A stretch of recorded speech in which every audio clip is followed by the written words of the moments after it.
There's a moment in combat that every soldier fears, and almost none can survive. The moment when you realize that the only way forward is straight into the guns. When the terrain doesn't allow tanks, when artillery can't fire without hitting your own men, when every minute you stay still means more of your friends bleed out in the volcanic rock and coral dust. In that moment, most men do what survival instinct demands. They keep their heads down and wait for someone else to solve the problem. On the morning of September 18, 1944, on a small Pacific island barely 6 miles long, a 19-year-old Marine named Arthur Jackson reached that moment. He looked at 150 yards of open ground, at least 2 Japanese machine guns waiting on the other end, 35 enemy soldiers inside a reinforced concrete bunker, and the bodies of his platoon's men piling up in front of those walls. He looked at all of that. Then he stood up. And in the next 90 minutes, one young man from Portland, Oregon, would destroy 12 Japanese pillboxes and kill 50 enemy soldiers single-handedly, in one of the most extraordinary individual feats of combat in the entire history of the United States Marine Corps. This is the story of Arthur Jackson. This is the story of Peleliu. And this is the story of what one man can do when there is absolutely no one else left to do it. The island nobody asked for. To understand what Jackson walked into that morning, you need to understand why American forces were on Peleliu at all. By the summer of 1944, the Pacific War had settled into a grinding rhythm. Island by island, the United States military was pushing westward toward Japan's home islands, taking each piece of volcanic rock and coral at enormous human cost. Guadalcanal, Tarawa, Saipan, each one a brutal lesson in what Japanese defenders would sacrifice to slow the American advance. Peleliu was a small piece of the Palau Islands chain, roughly 550 miles east of the Philippines. It sat at a position that American planners believed could threaten General Douglas MacArthur's right flank as he prepared to liberate the Philippines. The island had an operational airfield, and in the Pacific War, airfields were everything. Whoever controlled them controlled the sky, and whoever controlled the sky controlled the ground below. Admiral Chester Nimitz approved the assault. The operation was codenamed Stalemate 2, which, in hindsight, reads almost like a prophecy. The task was handed to the 1st Marine Division, veterans of Guadalcanal and Cape Gloucester, led by Major General William Rupertus. Rupertus was confident to the point of recklessness. He told his men publicly, with journalists present, that the operation would be rough but fast, a matter of 3 days, maybe 4. Some of his planning staff privately estimated even less. The island was small. The airfield was within walking distance of the beaches. How bad could it be? What American intelligence had not fully grasped was that the Japanese had been paying very careful attention to every amphibious landing the United States had conducted since 1942. They had watched the pattern at Guadalcanal, studied the carnage at Tarawa, absorbed the lessons of Saipan, and they had reached a conclusion that would change the nature of Pacific warfare completely. The old approach, massing defenders on the beaches, launching massive bonsai charges to throw the Americans back into the sea, had failed every single time. It wasted lives. It gave the American naval guns a concentrated target. It relied on momentum and spirit rather than terrain and fortification, and in the face of American firepower, momentum and spirit were not enough. So Japan changed everything. Peleliu would be the first real-world test of a completely new doctrine, and the man tasked with executing that doctrine was a colonel named Kunio Nakagawa. Colonel Nakagawa's fortress Kunio Nakagawa was not a man who wasted time. He arrived at Peleliu in April 1944, 5 months before the American landing, and he immediately began the work of transforming the island into something the United States Marine Corps had never encountered before. Peleliu's geography gave him extraordinary raw material. The island's center was dominated by a jagged collection of coral ridges and hills collectively called the Umurbrugol, what the Americans would later nickname Bloody Nose Ridge. These ridges were laced with hundreds of natural limestone caves, some of which were former phosphate mine shafts that plunged several stories deep into the coral rock. Nakagawa's engineers went to work on these caves with power tools and hand labor, expanding them, connecting them with interior tunnel networks, installing sliding armored steel doors over the openings, and rigging them with multiple firing apertures for artillery and machine guns. Some of the larger cave complexes had electric lights, ventilation systems, and medical rooms. They were not foxholes. They were fortresses embedded in the earth itself. Across the island's surface, Nakagawa's men built a network of reinforced concrete pillboxes with walls up to 3 feet thick. These were not scattered defensive positions. They were engineered to support one another in overlapping fields of fire, what military planners call interlocking defensive positions. Attack one pillbox, and you would immediately come under fire from 2 or 3 others covering its flanks. The only way to neutralize one position was to have already neutralized its neighbors. But you couldn't reach the neighbors without first neutralizing the position. It was a tactical puzzle with no obvious external solution. The banzai charge was abolished. Nakagawa's doctrine called for his 10,500 defenders to wait, hidden in their caves and bunkers, and let the Americans come to them. No dramatic charges into American machine gun fire. No last-ditch heroics on the beaches. Instead, disciplined, patient, lethal defense, designed not to defeat the American invasion, but to make it cost as much as possible. The goal was attrition. The goal was to make American commanders look at their casualty reports and wonder whether any Pacific island was worth this price. He was right to think it would work. He was just dealing with Marines. D-Day. The Marines pay in blood. On the morning of September 15, 1944, the American Armada arrived off Peleliu's southwest shore. It was an enormous force, 868 ships including battleships, cruisers, destroyers, and the flat-decked carriers whose aircraft had already been pounding the island for days. The pre-landing naval bombardment had been going on since September 12th, 519 tons of shells hammering an island barely 6 miles long. The commander of the bombardment force declared publicly that he was running out of targets. He was not running out of targets. Every one of Nakagawa's concrete bunkers and cave systems had absorbed the bombardment almost without effect. The shells churned the surface of the island, blew up trees, collapsed a few exposed positions. But the deep cave networks, the reinforced concrete pillboxes embedded in the coral ridges, these were essentially untouched. Nakagawa's men sat in their dark armored positions and waited. Most of them had never been under serious fire at all. At 8:32 in the morning, the first wave of Marine landing craft crossed the reef line and headed for the beaches designated White 1, White 2, and Orange 1 through 3. The 1st Marines landed on the northern white beaches, the 5th Marines in the center on the orange beaches, and the 7th Marines, Jackson's regiment, landed at the southern end on Orange Beach 3. The 7th Marines were commanded by Colonel Herman Hannikin. What happened in the next 60 minutes was catastrophic. The coral promontory on the northern flank, which the Marines called the Point, opened up with enfilading fire from 47-millimeter guns, tearing apart the LVTs as they came ashore. The first wave of the 1st Marines hit the beach under a storm of machine gun fire, mortar rounds, and artillery from positions that the 3 days of naval bombardment had completely failed to suppress. By 9:30 in the morning, the Japanese had destroyed 60 amphibious vehicles. One survivor later described running from the water's edge as trying to run between raindrops, except the raindrops weighed a ½ ounce and traveled at 2,500 feet per second. The heat was a secondary weapon. Peleliu sat near the equator, and September brought temperatures that climbed past 115 degrees Fahrenheit.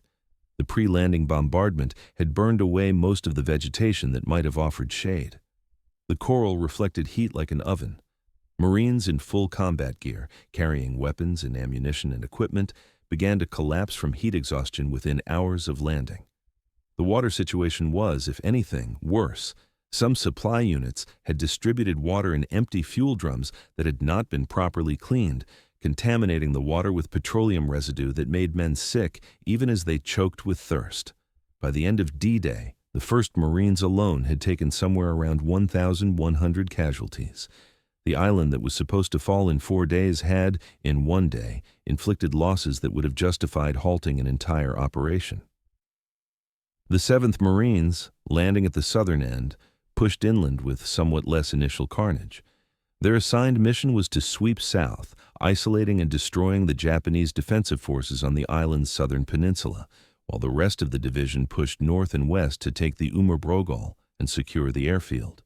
What they encountered in the southern sector was exactly what Nakagawa had built everywhere else on the island: a web of mutually supporting pillboxes, each one covering the approaches to its neighbors, each one requiring the Marines to solve an impossible geometric problem before they could advance.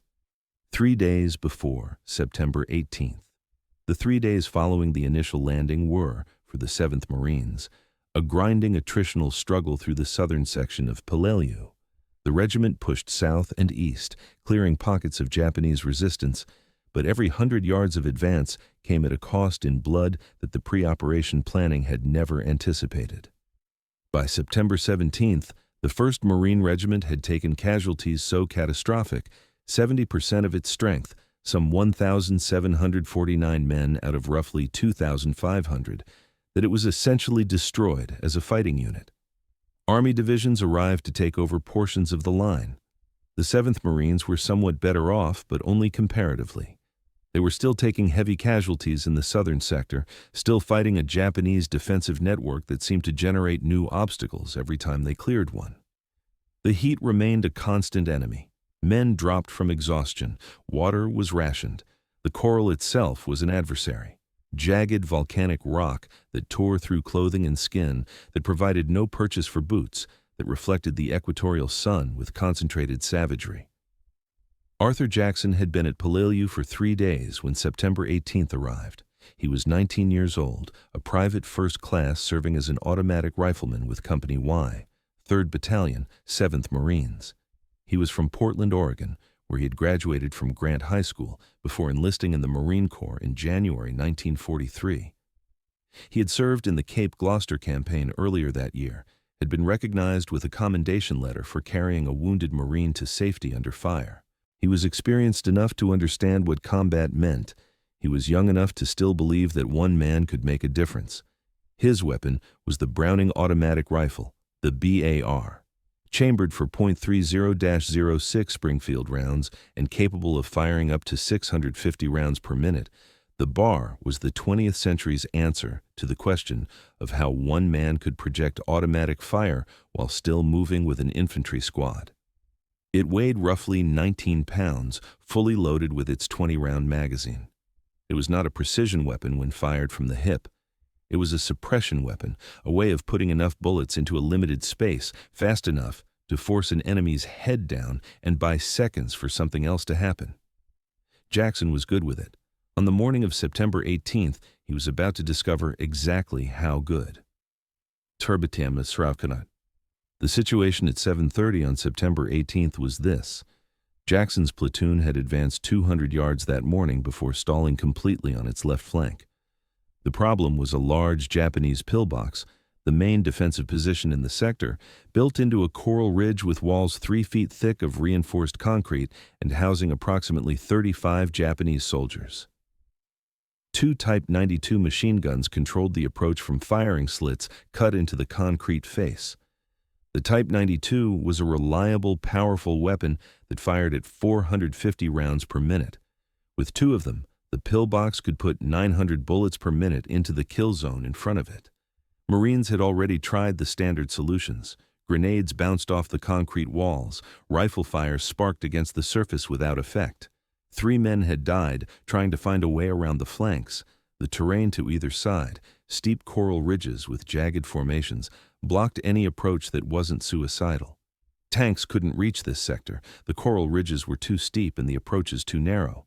Artillery couldn't fire without landing on the Marines already pinned down in front of the position. Every man in the platoon knew what they were facing. Every sergeant knew. Every officer who was still alive knew. The mathematics of the situation were brutal and simple. The distance from the Marine lines to the pillbox was 150 yards. A man sprinting under combat conditions covers roughly 15 yards per second. That crossing would take approximately 10 seconds. In 10 seconds, with 2 machine guns firing, the kill zone would absorb something close to 150 rounds. No man who ran that course would survive it. The Japanese inside knew this. They had built the position counting on exactly this calculus.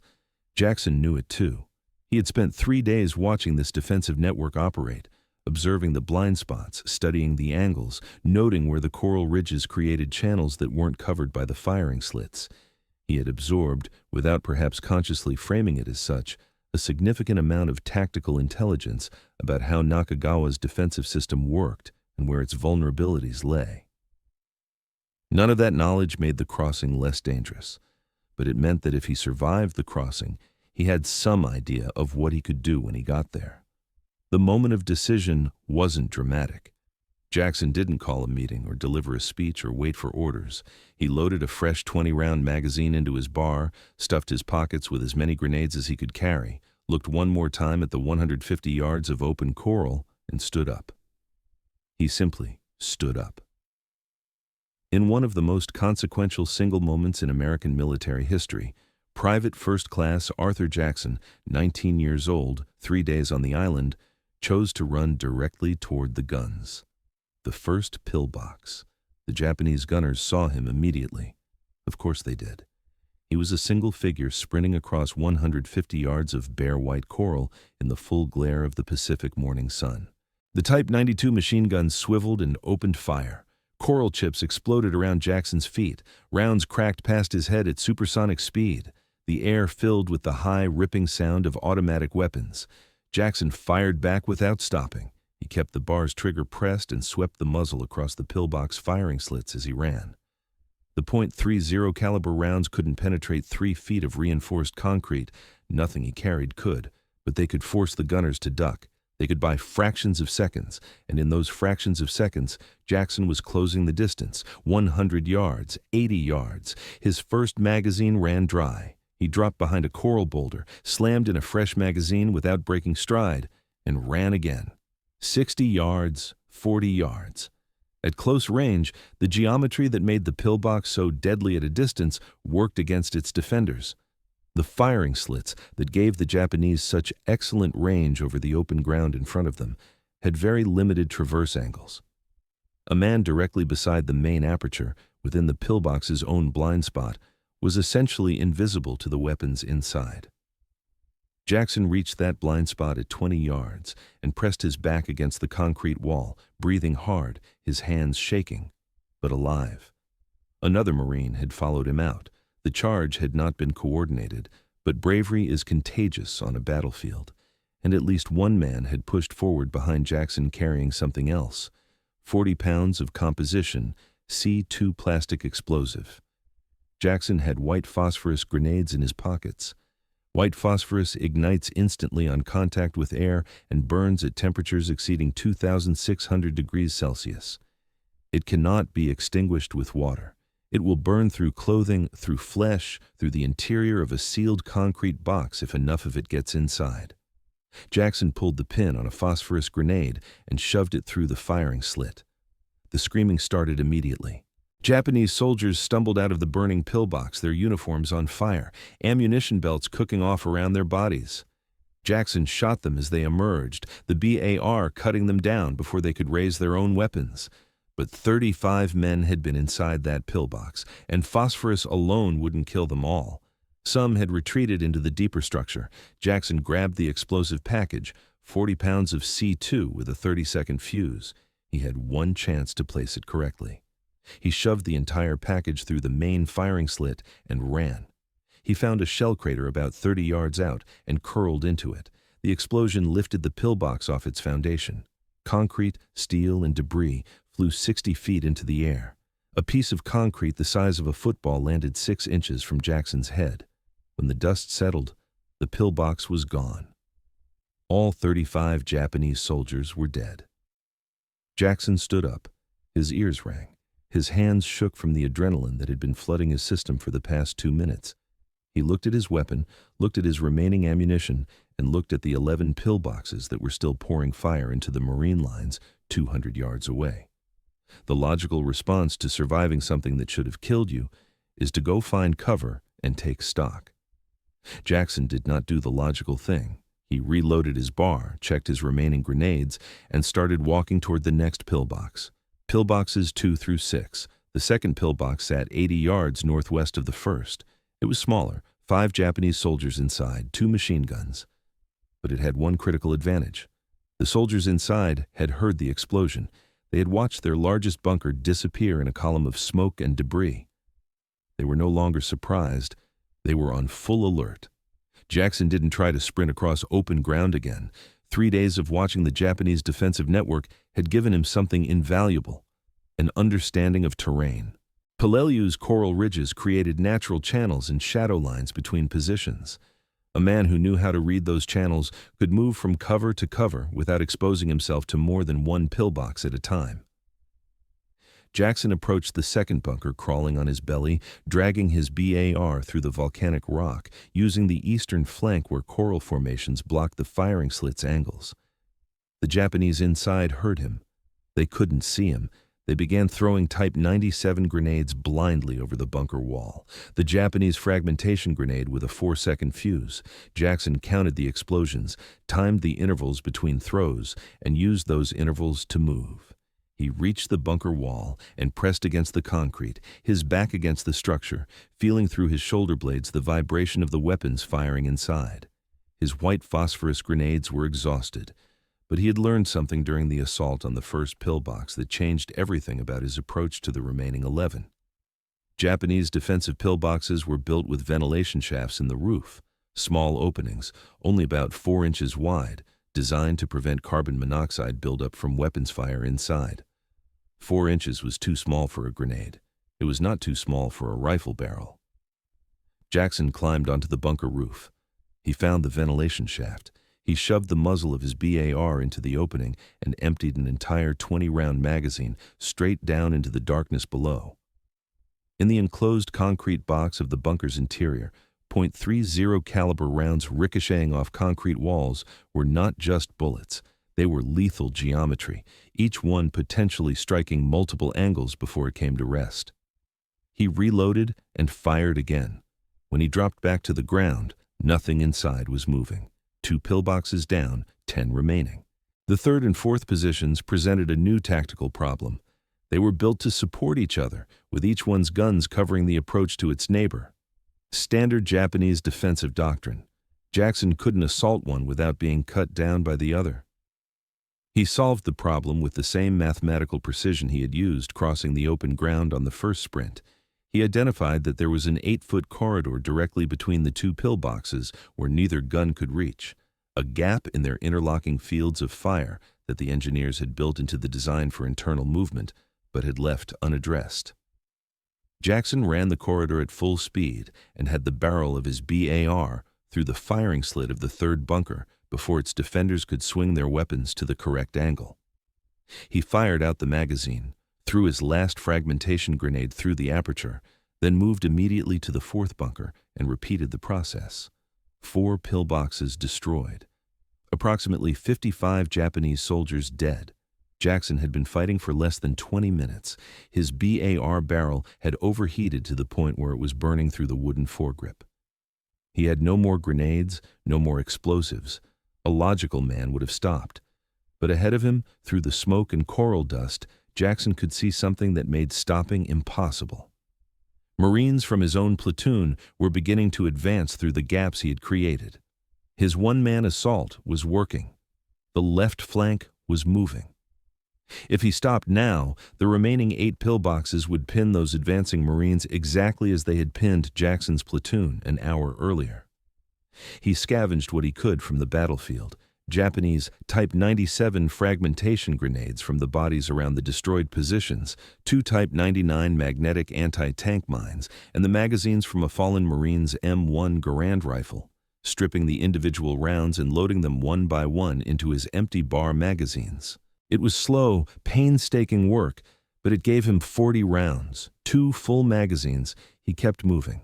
The 6th pillbox sat on elevated ground, a coral ridge 15 feet above the surrounding terrain that gave its defenders clear sight lines in every direction. There was no blind spot. There was no approach that wasn't fully covered.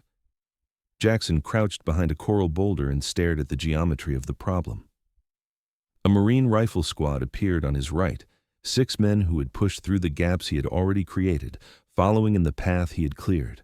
The sergeant in charge took one look at the elevated bunker, took one look at Jackson, and without a word, pointed at the bunker and led his men forward.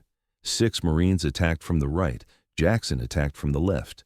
The Japanese gunners could not cover both approaches and chose to focus on the larger group. Jackson reached the bunker, found the ventilation shaft, and fired his last 20 rounds directly down into the interior. 6 pillboxes destroyed. In less than 30 minutes.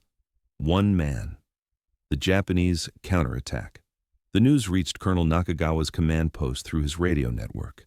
1 American soldier had systematically destroyed 6 defensive positions in less than half an hour. Approximately 60 Japanese soldiers were dead. The entire southern perimeter's interlocking field of fire had been compromised at multiple points. Nakagawa understood immediately what was happening. His defensive system's greatest strength was the way the pillboxes covered one another. Remove enough of them, and the gaps became large enough for entire platoons to exploit. He had already watched 3 Marine platoons push through the breaches Jackson had created. The colonel dispatched a counterattack force, 40 soldiers from his reserve company. Their orders were precise: seal the breach in the southern perimeter, restore the defensive line, and kill the single American who had caused all of this. The force moved in 2 columns through the tunnel network, emerging 200 yards north of Jackson's position and advancing in disciplined infantry formation through the coral ridges. No banzai charge, no screaming, just professional soldiers doing a professional job with rifles ready. Jackson and the 3 surviving Marines from the rifle squad, the sergeant had taken a round through the shoulder, saw them first. The squad's own bar gunner tried to open fire and had his weapon jam after 3 rounds. Coral dust had fouled the mechanism. Jackson stepped into the gap. He braced his bar against a coral outcrop and fired in controlled bursts. 5 rounds, pause, 5 rounds, pause, carefully rationing what little ammunition remained. The Japanese formation scattered, soldiers diving behind rocks, others pushing forward trying to close the distance. Their return fire intensified. Coral fragments tore across Jackson's face. He kept firing. The 3 Marines added their Garans to the fight. 8-round clips aimed shots, the distinctive metallic ping of empty clips ejecting. Japanese soldiers fell, 10, 15. But more kept coming, and Jackson's magazine was running low. He slapped in his last 20 rounds and kept the trigger moving. Then, the coral ridge behind the Japanese erupted in gunfire.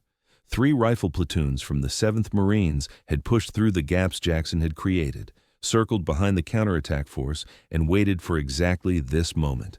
40 Marines with rifles, bars, and grenades hit the Japanese column from the rear, while Jackson's small group held them from the front. The crossfire was decisive.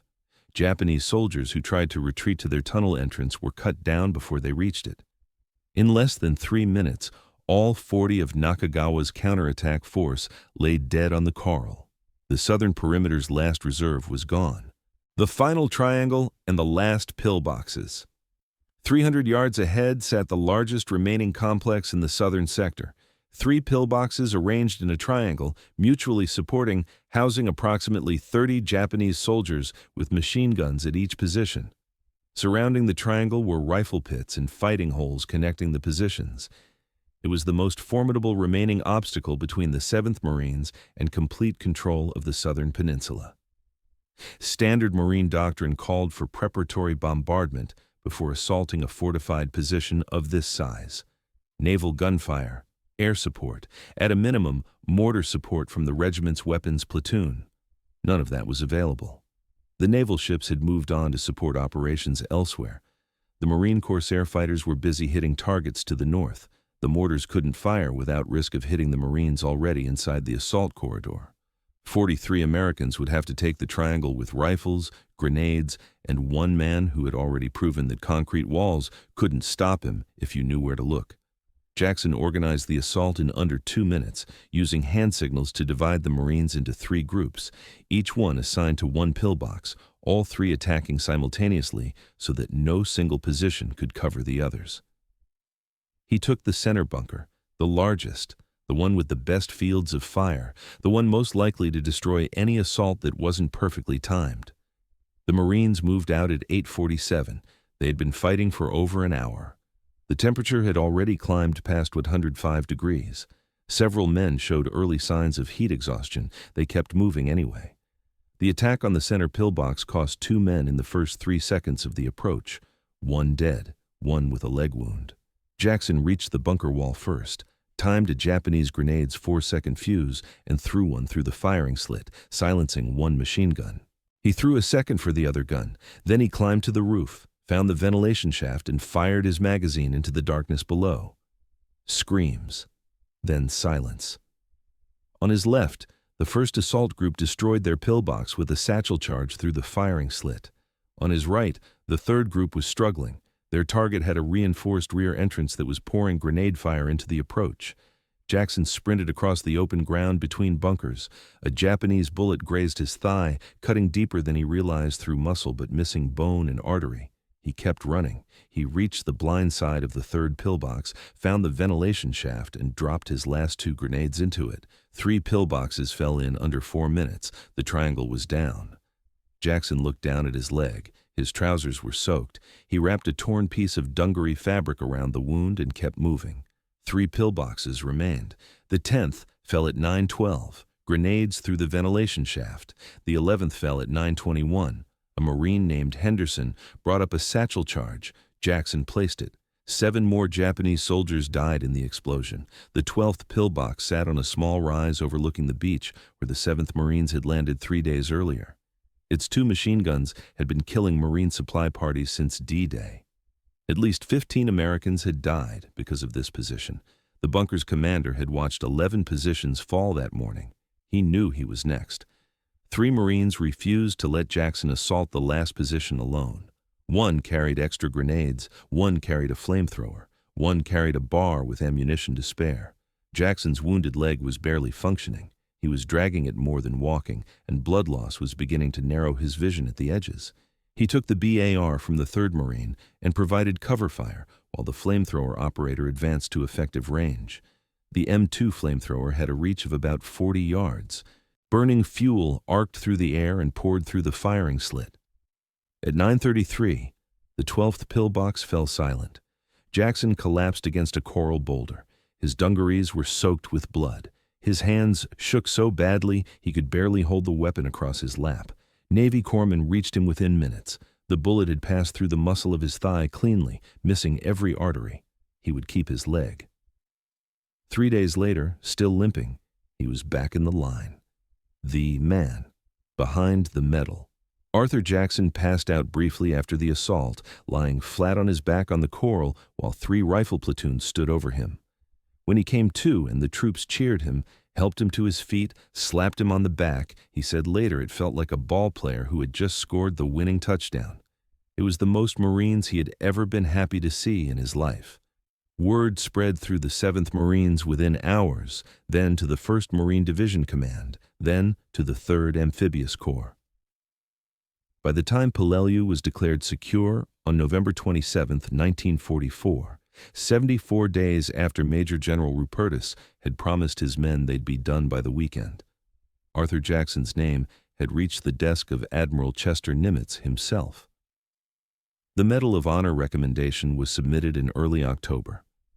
Before Peleliu was over, Jackson fought again at Okinawa in the spring of 1945, earning a second Purple Heart when he was wounded on May 18th.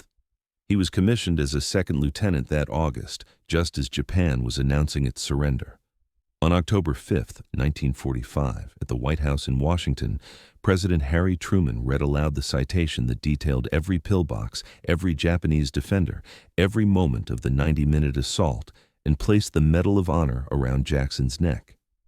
After the ceremony, Jackson was congratulated personally by Marine Corps Commandant Alexander Vandegrift, Fleet Admiral Chester Nimitz, and Secretary of the Navy James Forrestal. He celebrated with aviation hero and fellow Medal of Honor recipient Jimmy Doolittle. He rode in a ticker-tape parade through New York City with celebrity columnist Walter Winchell. Then he went home to Portland and became a mailman. For decades, Arthur Jackson did not talk about Peleliu. His neighbors in Portland and later in San Jose and eventually Boise, Idaho, knew him as a quiet man who walked with a slight limp and seemed to have very little to say about himself. Most of them had no idea what was in his closet. He worked for the United States Postal Service delivering mail, then later for the Department of Veterans Affairs in San Francisco. He married 3 times, had 5 children, reported several bouts of cancer over the decades. He continued his military service in the Army Reserve. He had transferred from the Marine Corps after a complicated and painful incident at Guantanamo Bay in 1961, where he shot and killed a Cuban worker he believed to be a communist intelligence operative who had attacked him. The Marine Corps denied his request for a court-martial that might have cleared his name publicly, and he resigned under quiet pressure in 1962. The circumstances haunted him for years, the sharp contrast between the Medal of Honor and the official silence that followed that night in Cuba. He rose to the rank of captain in the Army Reserve and served until 1984, 40 combined years of military service. He moved to Boise, Idaho, which he called a quieter, more peaceful place, and gradually began speaking publicly about his wartime experiences. He visited schools. He talked to veterans groups. He walked through military cemeteries and spoke the names of men who had not come home, because he believed that was the only obligation the living owed the dead, to make sure they were not forgotten. Legacy and last words. In October 2011, at age 86, Arthur Jackson came aboard the USS Peleliu, an amphibious assault ship the United States Navy had named after the battle where he had earned his medal. He walked the decks and spoke to more than 1,000 sailors and Marines assembled in the ship's hangar bay. He told them about the 14-pound canned ham his mess sergeant had made him carry, ashore on D-Day. He told them about the pillboxes. He told them about the men who had not come back from that island. He presented the ship's captain with one of his 2 Medal of Honor flags. Each recipient receives exactly 2, and the captain had it framed and placed in the ship's Hall of Heroes alongside photographs of the 8 other Marines who had earned the Medal of Honor at Peleliu. He was the last of those 9 men still alive. Someone once asked Jackson, late in his life, why he thought the Japanese hadn't simply evacuated their positions when they realized what was happening, when the first pillbox exploded, when the second fell silent, when it became obvious that whatever was out there in the smoke and coral dust was going to keep coming. He had a direct answer that has stayed with anyone who has heard it. He said, "To this day, I do not understand why they didn't vacate some of those positions and come out after me. I mean, they must have thought there was more than one person doing all this. They must have thought there was more than one person. Because the idea of one person doing all of it was simply outside the range of what seemed possible." Jackson's Medal of Honor was eventually donated to the National World War II Museum in New Orleans, where it remains today. His adopted state of Idaho honored him in February 2016 with Art Jackson Day, declared by Governor Butch Otter. When the USS Peleliu was decommissioned in 2015, the ship's flag was sent to Jackson as a personal tribute from the Navy. On June 14, 2017, Arthur Jackson died at the Boise Veterans Administration Medical Center. He was 92 years old. Marine Corps body bearers from Bravo Company, Marine Barracks, Washington, carried his remains at the Idaho State Veterans Cemetery. Flags at state offices throughout Idaho were lowered to half-staff on the day of his burial. The governor called him an iconic American hero. The Boise Police Department released a formal statement of mourning. From Portland to Boise, from the coral ridges of a Pacific island to the quiet streets of a western city, the life of one man had stretched across 92 years and contained within it some of the most extraordinary 90 minutes in the recorded history of human courage. The Battle of Peleliu remains the costliest amphibious assault in American military history in terms of casualty rate. Roughly 40% of all Marines and soldiers who fought there were killed or wounded. It was a battle that many historians have since questioned whether it needed to be fought at all, given that the island's strategic value proved minimal and the Japanese air presence it was meant to neutralize had already collapsed by the time the Marines landed. The men who fought and died on that coral island were asked to pay an enormous price for an objective that their commanders may have already been capable of bypassing. That debate is real and it matters. But it is separate from the question of what the men who were given that mission did with it. And what Arthur Jackson did with it on the morning of September 18th, 1944, before the sun had fully cleared the coral ridges, was to stand up when every calculation said, "Stay down," to run when the mathematics said you would not survive, to keep going, pillbox after pillbox, with his weapon overheating and his ammunition running low and his leg bleeding and the coral dust coating his eyes, because the Marines behind him were trying to move forward, and the only thing standing between them and the next defensive line was one 19-year-old man with a Browning automatic rifle and a very clear understanding of where the ventilation shafts were. 50 Japanese soldiers tried to stop him. Every single one of them failed. The last surviving Medal of Honor recipient from the Battle of Peleliu lived another 73 years after that morning. He delivered your mail. He asked you about your day. He walked with a slight limp that he never explained. And at night, sometimes he probably thought about a small Pacific island where the coral reflected the sun like a white fire, and 12 concrete bunkers stood in a half-moon arc across the southern peninsula, and a 19-year-old stood up and decided that someone had to go. If this story moved you, please take a second right now to hit that like button. Every single like tells the algorithm to put this story in front of more people, and these are exactly the stories that deserve to be seen. Real men, real battles, the unvarnished truth of what courage actually looks like when it isn't surrounded by movie music and slow-motion cameras. Arthur Jackson was a mailman from Portland. He was the last survivor of 9 Medal of Honor recipients from one of the bloodiest battles in Marine Corps history. He lived 92 years, and almost nobody who passed him on the street had any idea. Subscribe to WW2 Unveiled and turn on notifications. We go into the archives every single day looking for these stories, the ones history quietly filed away and left for someone to find. This is what we do. We find them. Drop a comment right now and tell us where you're watching from. Are you in the United States, the United Kingdom, Australia, Canada, somewhere else entirely? Let us know you're here. And let us know if someone in your family served. These stories belong to all of us, and the only way to keep them alive is to keep telling them. Thank you for watching, and thank you for making sure Arthur Jackson's name doesn't disappear into silence.